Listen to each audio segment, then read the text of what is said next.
Hey! You're not going anywhere.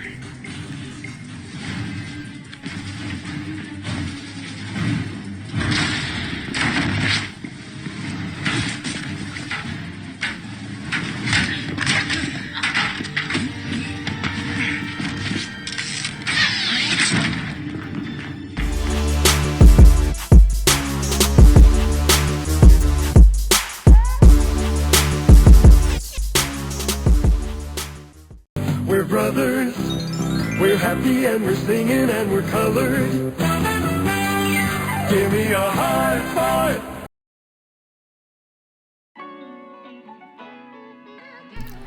Hey, welcome back to the channel. For those who are new here, like and subscribe. My name is Paul and this is my channel, Super Blur Brothers. Today we're going to review the third episode of Marvel Studios' Hawkeye, entitled Echoes. Now I was very pleased by the action that they put in this episode. I've been waiting for it to this episode to kind of pop off. I was waiting for Hawkeye to do Hawkeye things like jump around, shoot some arrows.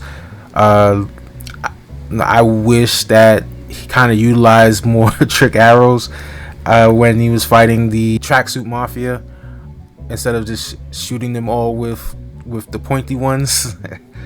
But you know, it was still cool nonetheless, and the car chase scene that was really well put together. It actually drew from a scene from the comic, which popped me greatly. I also like that they connect some dots that I was sort of critical on. How Ronan plays a part into the show.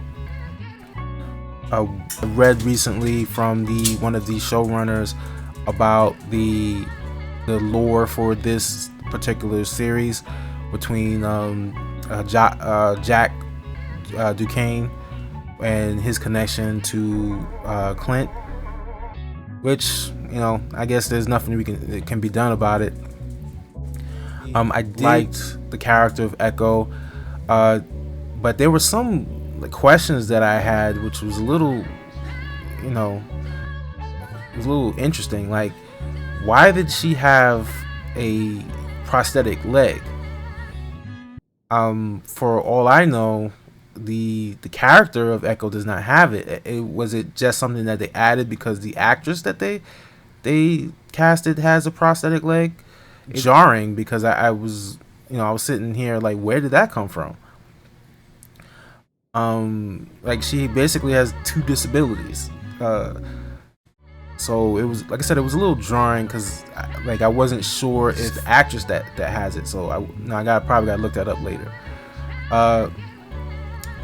The other thing is that there is a huge development in terms of one of the characters that could be enter into the show, and I know it probably got ruined for a lot of people, you know, if you're on Twitter or any kind of social media. And there were some rumblings before the episode came out, so I'm not sure if you know, like, how much it has been spoiled for people. So if you don't want it spoiled, I'll wait the 3 seconds for you to cut the video off.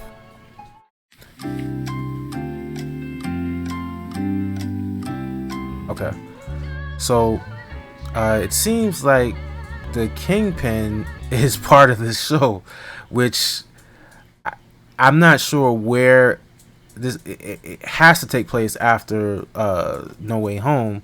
Like I said, the timeline for these shows get kind of wonky, because, you know, you have the 5 years time skip where Peter was, you know, Spider-Man was snapped out of existence. So, you know, he should actually, but this show takes place 2 years after Endgame, so you're not really sure where this falls on the scale. But I feel like it's gonna get a little confusing, because if the Kingpin is around, was he always there? Was it something that with the multiverse that he just ends up being there? Luke Cage and Iron Fist exist. It's gonna get kind of confusing real quick. So, you know, just wait and see.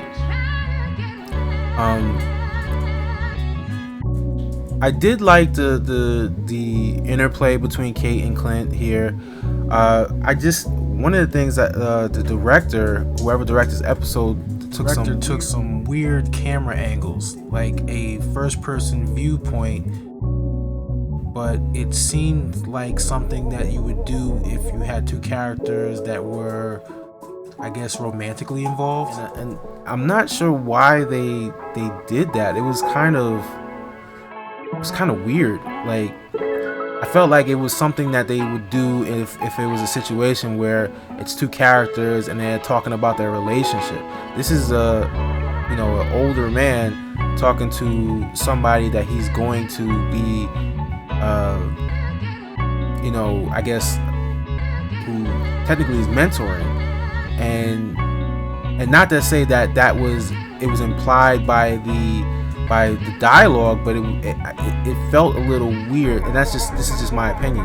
It felt a little weird that they were doing this first person view and focusing on their faces, and I really don't know why they did that. It was just a little jarring. Like, they could have did a 3/4 view, they could have did a side view or something like that, but they did this first person view, and it was like, wow, Haley Steinfeld is looking into my soul.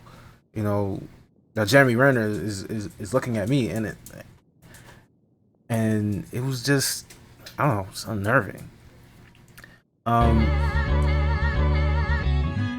There was another scene where they have the names of the mafia guys, particularly the one that was connected to Echo, and they knew his whole government. Like, that was kind of weird. Like, I thought I missed something. How did they get their full name? How did he really know Echo's name? I mean, maybe they mentioned it offhand, but Kate didn't even question the fact that Clint knew. Maybe he knew her name. I don't know. Like, I don't know how much. It's kind of weird. Like, you don't know how much he knows about her.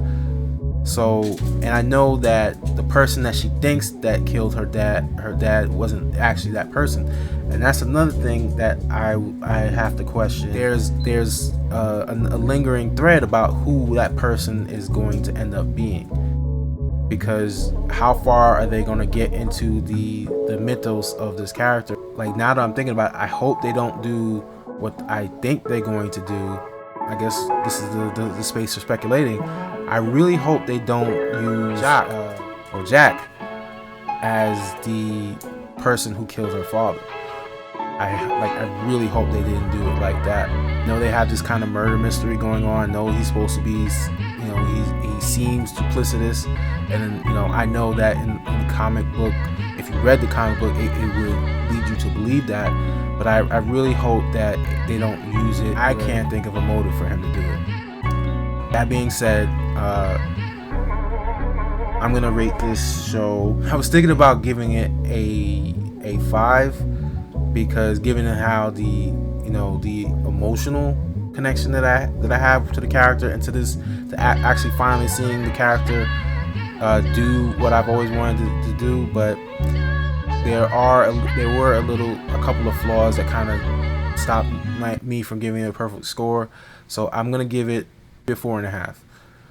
It was very good. The action was well paced. It used a lot of the scenes from the comic. In this case, I appreciated it, and it was, like I said, an awesome episode. With that being said, if you liked the video, like and subscribe, and I'll see you in the next one. Everybody.